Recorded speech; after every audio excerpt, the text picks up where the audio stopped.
Chapter 33 Year 883 PXF Early Spring. The hunched figure drew closer, leaving only the smallest of rippling footprints behind them as they approached, padding easily across the water's surface. Thorn was unnerved as the Watcher approached, their form seeming to ripple and shift as much as their reflection in the waters of the spring. The wrinkled face that was nearly indiscernible from gnarled bark across the stream resolved itself far more than could be accounted for by the relatively short distance they traveled to reach Thorn. So, too, their clothing shifted from looking like little more than a moss-covered rock to robes, smock, and tunic. By the time they reached Thorn, an elder androgynous figure stood before him. Their face, while heavily wrinkled, was almost beautifully so. Time had not marred it with its burdens, but instead imbued it with its unending stories and experience. They had lank hair as wild as Thorn's own that hung to their elbows, and many seasons had filled it with its fair share of leaves, twigs, and dried blossoms. A cloak not very different from the forest's carpet, draped over the Watcher's hunched back that, if straightened, would mark them as a human in height, but in their current bent state they came only to Thorn's mid-chest. Pointing a curved finger and looking up into Thorn's face, the gnarled voice of the Watcher spoke prophetically. I was witness to your birth and the choosing of your name, but that is not all I witnessed.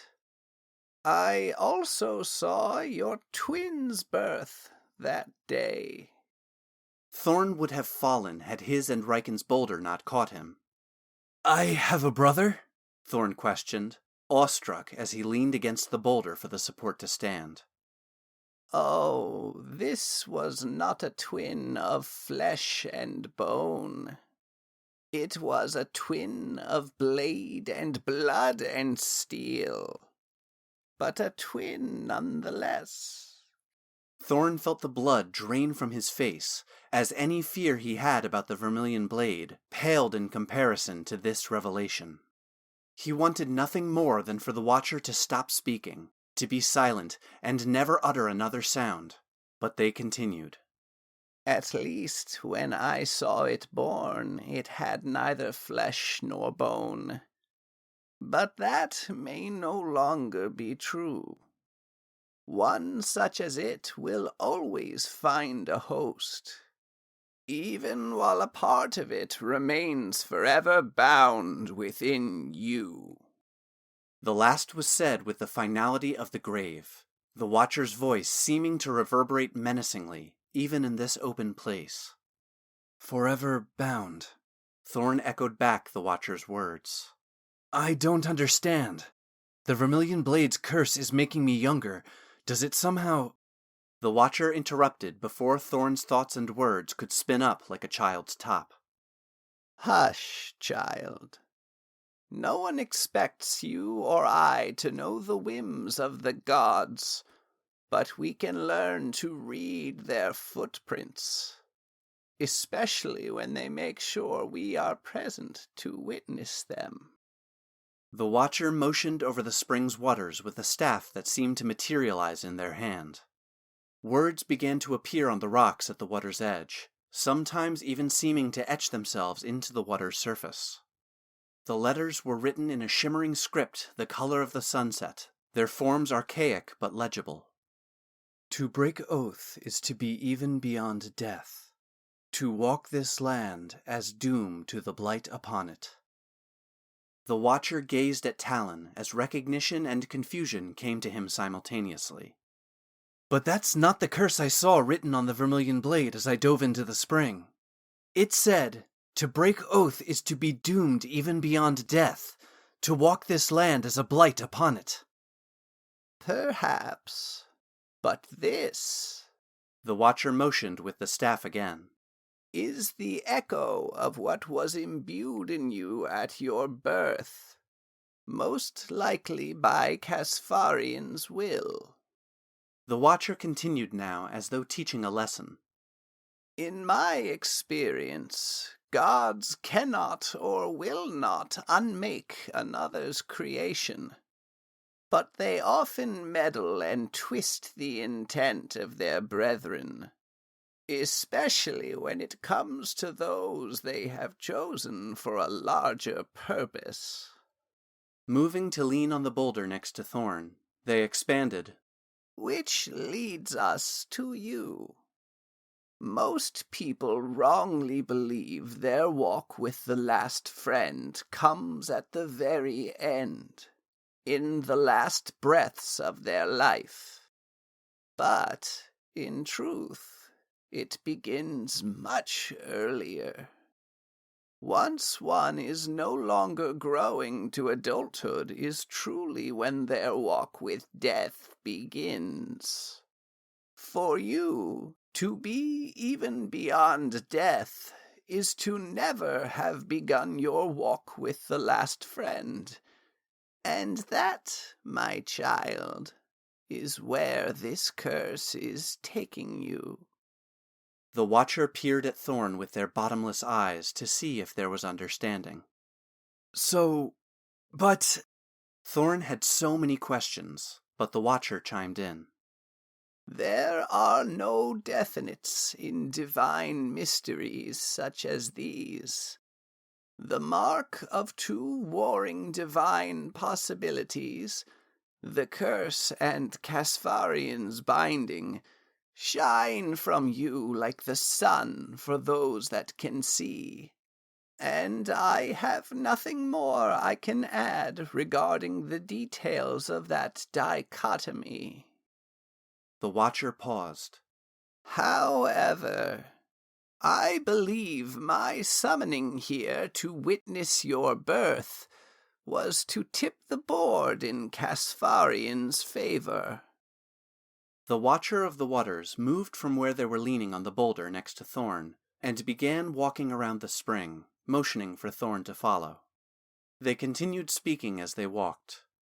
Your twin, the cursed blade, has a portion of its power tied up within you, captured by Casfarian's will.